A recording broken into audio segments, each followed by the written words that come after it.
नमः शिवाय। हरि ओम नमः शिवाय। ओम नमः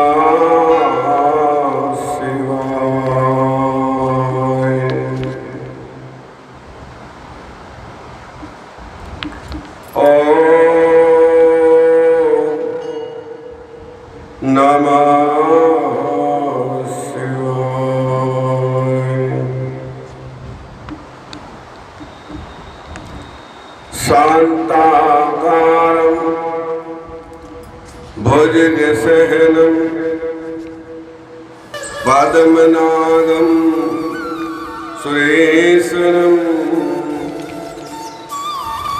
विश्वाधारं गगन सदृशं मेघवर्णं शुभांगं लक्ष्मीकान्तं कमलनयनं योगविद्या निगम्यं वन्दे विष्णु भवभयहरणं सर्वलोकेशनाथनं। मूकं करोति वाचालं पङ्गुर्लङ्घयते गिरिं यतं कृपा तमं वन्दे परमानन्द सनातनं। गुरुर्ब्रह्मा गुरुर्विष्णु गुरुर्देवो महेश्वरं गुरुर्साक्षात् परब्रह्मं तस्मै श्री गुरुवे नमः। गुरुवरे गोविंद से मन में देख विचार, हर सुमरे सोमार है, गुरु सुमरे सोबार। गुरु की आज्ञा आवहीं, गुरु की आज्ञा जा, कहे कबीर दास को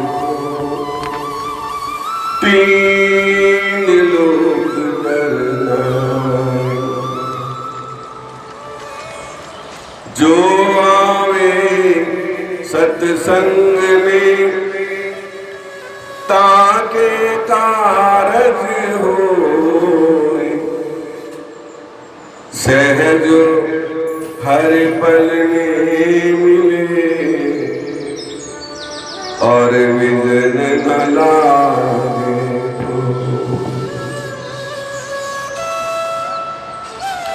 आठ पहर 64 घड़ी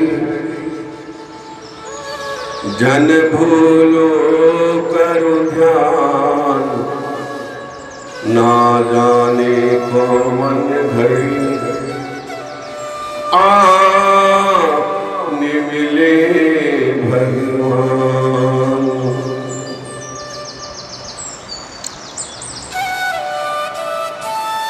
ना जाने कौन घड़ी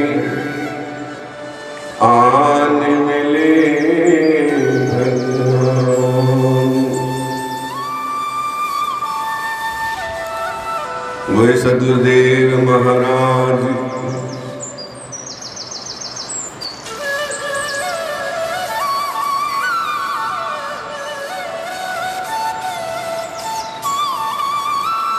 मेरे बांके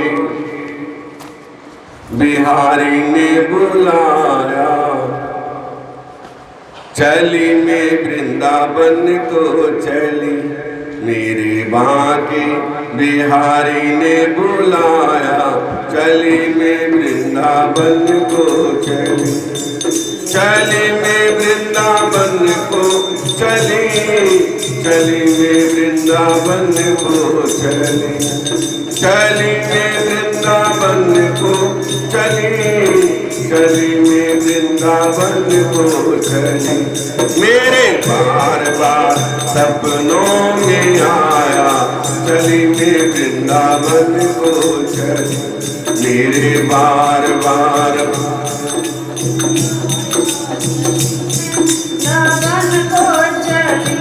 मेरे बांके बिहारी ने बुलाया, चली मैं वृंदावन। मेरे बांके बिहारी ने बुलाया, चली मैं वृंदावन को चली। चली मैं वृंदावन को चली, चली मैं वृंदावन को चली। चली मैं वृंदावन को चली, चली मैं वृंदावन को चली। मेरे बांके बिहारी ने बुलाया, चली मैं वृंदावन को चली। बार बार सपनों में आया, चली मैं वृंदावन को चली। मेरे बार बार सपनों में आया, चली मैं वृंदावन को चली। चली मैं वृंदावन को चली, चली मैं वृंदावन को चली। चली मैं वृंदावन को चली, चली मैं वृंदावन को चली। मेरे बांके बिहारी ने बुलाया, चली मैं वृंदावन को चली। मेरे बांके बिहारी ने बुलाया, चली मैं वृंदावन को चली। मोर मुकुट पीतांबर धारी, मोर मुकुट पीतांबर धारी। मोर मुकुट पीतांबर धारी,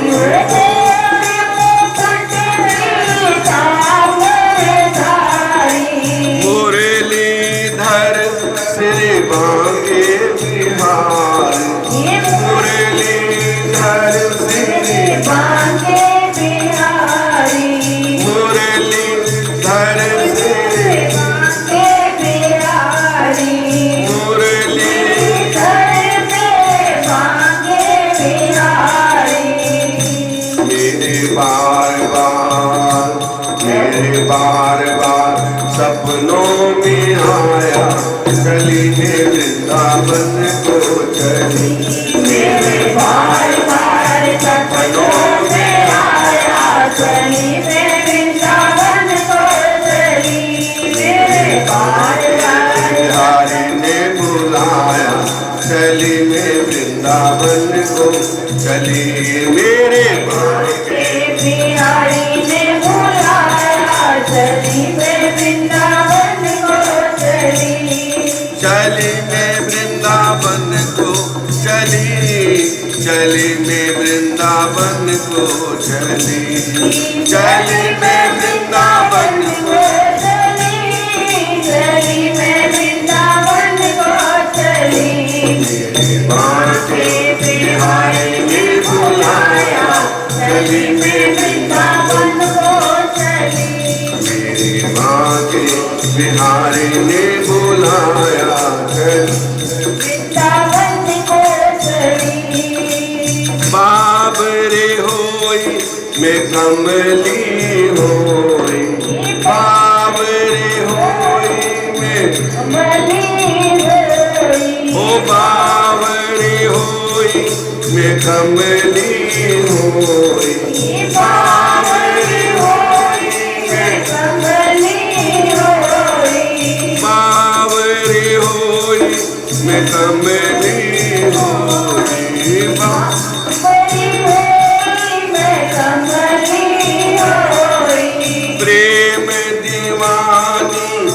पगली होई, प्रेम दीवानी पगली होई, प्रेम दीवानी पगली होई, प्रेम दीवानी पगली होई।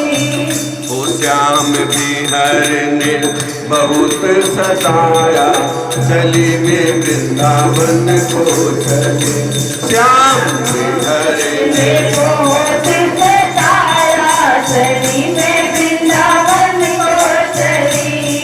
चली में वृंदावन को चली, चली में वृंदावन को चली, चली में वृंदावन को चली, चली में वृंदावन को चली। ओ मेरे बाबे बिहारी ने बुलाया, चली में वृंदावन को चली। मेरे बाबे बिहारी ने बुलाया, चली में वृंदावन को चली। मेरे बाबे बिहारी बुलाया, चली में वृंदावन को चली। मेरे सपनों में बार बार आया, चली में वृंदावन को चली। मधुप यही मन की अभिलाषा, मधुप यही मन की अभिलाषा, केवल हरि दर्शन की आशा, केवल हरि दर्शन की आशा, केवल हरि दर्शन की आशा, केवल हरि दर्शन की आशा। ओ मेरा जग से, ओ मेरा जग से जी भर आया, चली में वृंदावन को चली। मेरा जग से जी भर आया, चली में वृंदावन को चली। चली में वृंदावन को चली, चली में वृंदावन को चली, चली में वृंदावन को चली, चली में वृंदावन को चली। ओ मेरे बांके बिहारी ने बुलाया, चली में वृंदावन को चली। मेरे बांके बिहारी ने बुलाया, चली में वृंदावन को चली। बोली बांके बिहारी लाल की जय, जय जय श्री राधे, जय जय श्री राधे, जय जय श्री राधे, जय जय श्री राधे श्याम।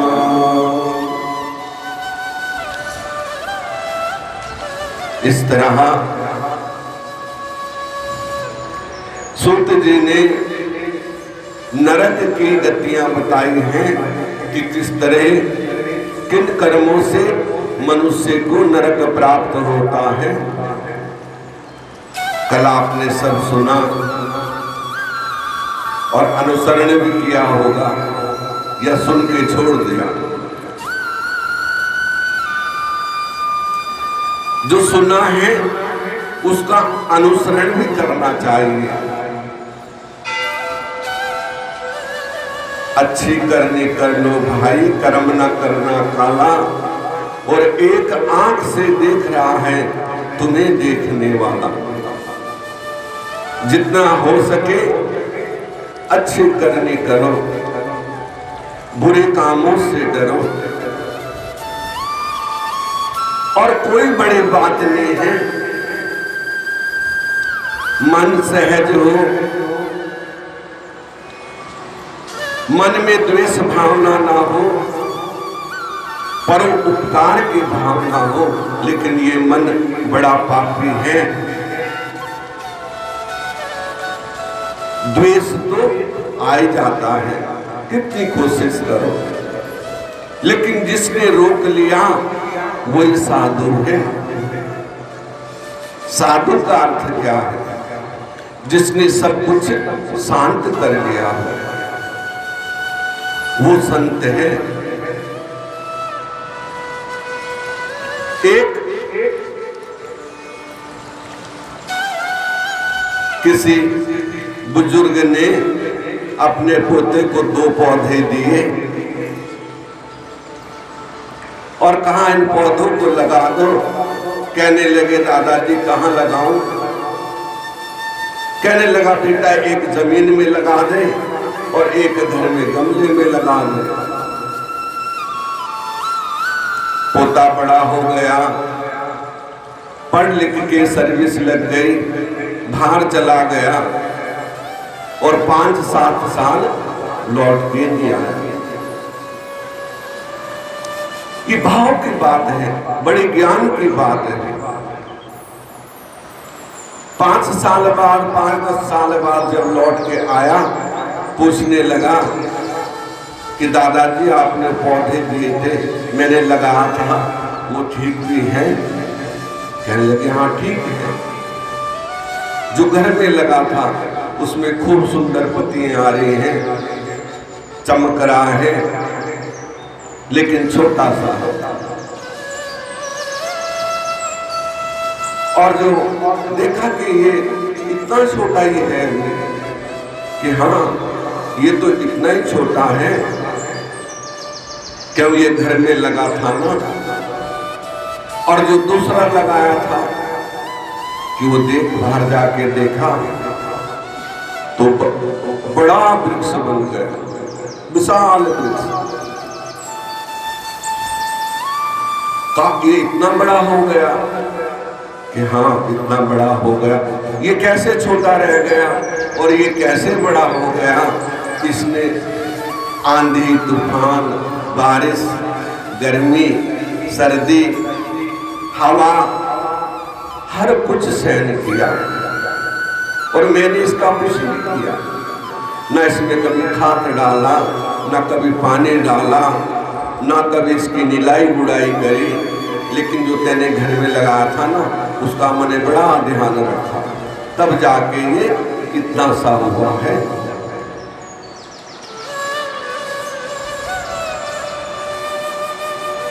तो कहने का भाव अर्थ क्या है? भाव अर्थ है कि जो संसार के थपेड़े खाता है, भला बुरा सबका सुन लेता है, सब कुछ सहन कर लेता है, धूप गर्मी बारिश वही निखरता है और वही विशाल वृक्ष बनता है। जो सेवा करता है और जो घर में रह गया उसकी सेवा भी पूरी होती है, लेकिन वो वहीं का वहीं रह जाता है।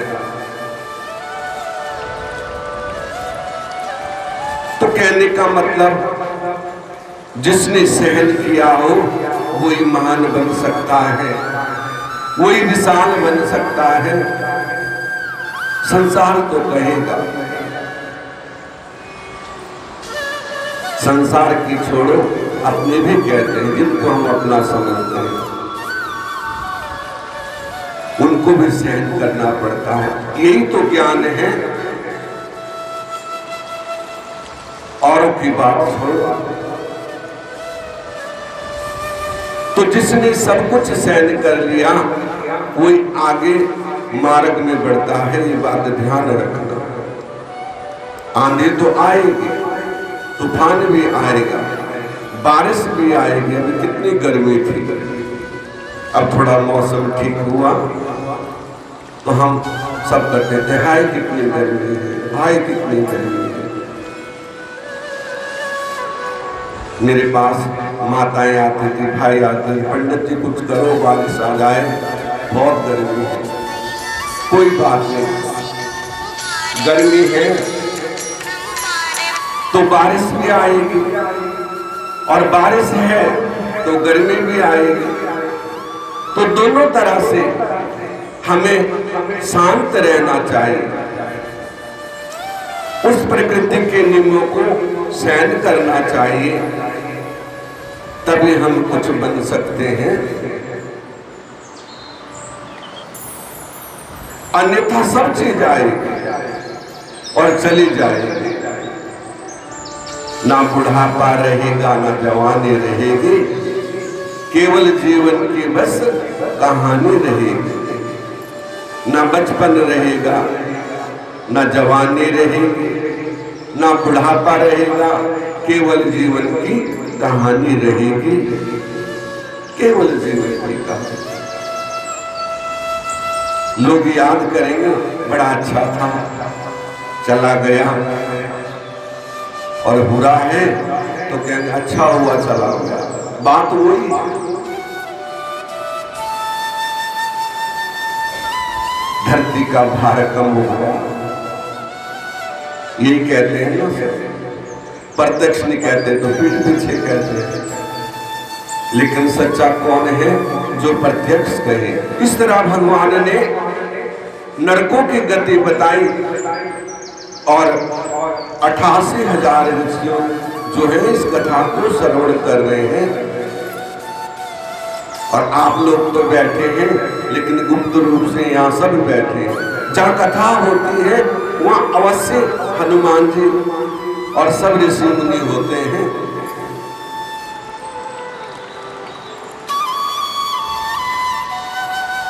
वो अवश्य पहुंचते हैं और देखते हैं कि कैसी कथा हो रही है। तो सूत जी कह रहे हैं, नरकों का वर्णन किया कि नरकों से कैसे, उसके बाद योग क्रिया कि सूत जी ने कथा सुनाई कि यदि आदमी को अब सब करना इसके अंदर है, जो हम ज्योतिष बनाते हैं वो भी शास्त्रों से लिया जाता है, उसके अनुसार गणना करके तब उसे निकाला जाता है, शोध किया जाता है, तो तिथि वार सब कुछ निकल जाता है। उसी के अनुसार मनुष्य यदि देखना चाहे तो वो सब कुछ देख सकता है। वो यहाँ तक कि अपनी मृत्यु को भी जान सकता है यदि ज्ञानी है कि कब मृत्यु आएगी। शरीर के लक्षण देख के वो पहले हमारे ऋषि मुनि यही तो करते थे, वो जान जाते थे कि कौन सा समय कब आ रहा है, तो गणना करके वो उसे भी निकाल सकता है। इस तरह सूत जी ने आगे की कथा सुनाई ना, जब ज्ञानी बन गए, जो श्रोतागण थे उनको ज्ञान हो गया, मोह माया दूर हो गई और धीरे धीरे उनको ज्ञान हुआ, तो वो अटूट विश्वास होने लगा। तो आगे बढ़े, आगे उन्होंने बढ़ाया कि इनको निर्विकति कैसे हो, निर्विकति।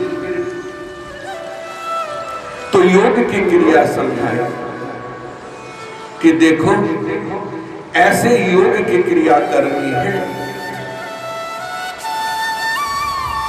अपने दोनों हाथों से अपने कान बंद कर ले, मेरुदंड सीधा हो, अचल आसन पे बैठे, हो सके तो पद्म आसन लगाए या वीर आसन लगाए या सुख आसन पे बैठ जाए, जैसा सुख है, जैसा आपको सुलभ हो। भगवान ने कहा उसमें बैठ जाए। प्रथम तो पद्म आसन पे बैठना चाहिए या वीर आसन पे या फिर सुख आसन पे, जैसा सुलभ हो। या वीर आसन पे 4 आसन मुख्य हैं। पद्मासन है, दोनों पांव की एड़ी हमारे जंघाओं पे हो। सिद्ध आसन है कि दायां पैर बाएं पैर के ऊपर हो। सुख आसन है, जैसे भी बैठा जाए। और वीर आसन है, दोनों एड़ी पीछे मुड़ी हो, वो वीर आसन है, जैसे हनुमान जी बैठे हैं।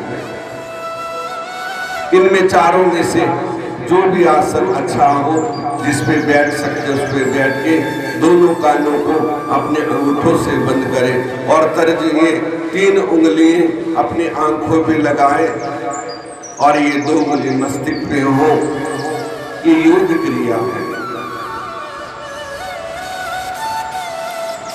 और फिर अपने गुरु मंत्र का जाप करके अजब का जाप करे, अजबा।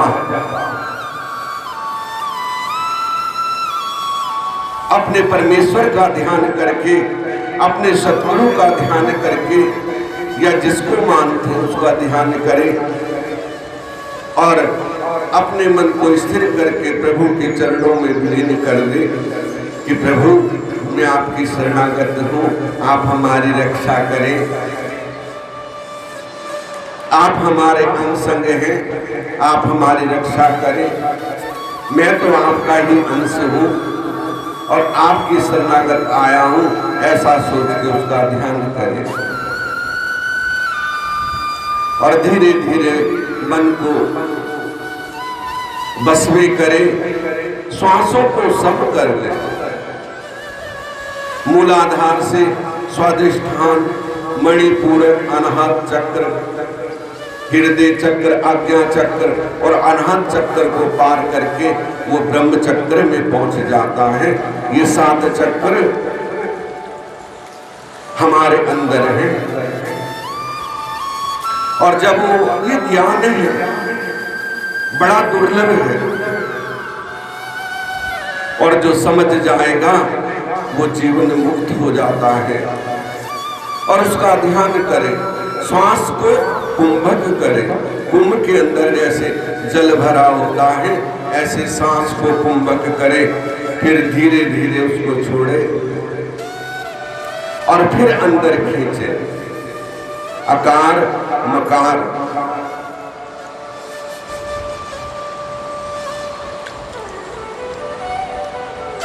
इनसे श्वास को आ से अंदर ले और मां से बाहर छोड़े, सा से अंदर ले और हंग से बाहर छोड़े।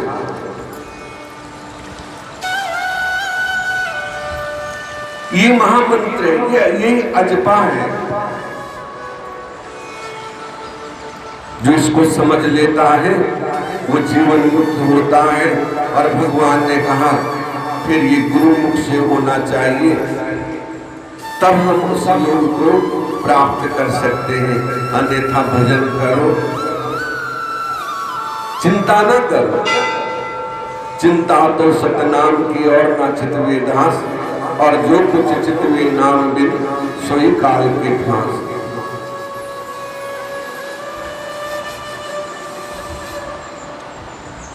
चिंता सत्य की करनी चाहिए, नाम की करनी चाहिए। अरे और काम छूट गया, लेकिन भजन नहीं छूटना चाहिए। चिंता ये होनी चाहिए कि आज मैं भजन नहीं कर पाया, ना जाने मुझसे कौन सी गलती हो गई। इनको बिठा दो बच्चों को।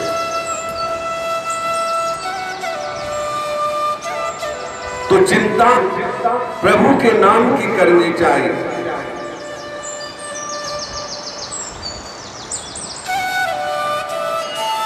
कि आज मैं भजन नहीं कर पाया, लेकिन हमें तो संसार की चिंता रहती है, भजन छूट जाए कोई बात नहीं, क्यों बिन मोल है ना। कीमत तो उस चीज की होती है जिसकी हमें कीमत चुकानी पड़े। चाहे फिर हम कुछ भी लेके आ जाए, अच्छा मिल गया तो बड़े प्रसन्न होंगे कि बड़ी अच्छी चीज मिल गई, और यदि गलत ले आए तो पश्चाताप होगा।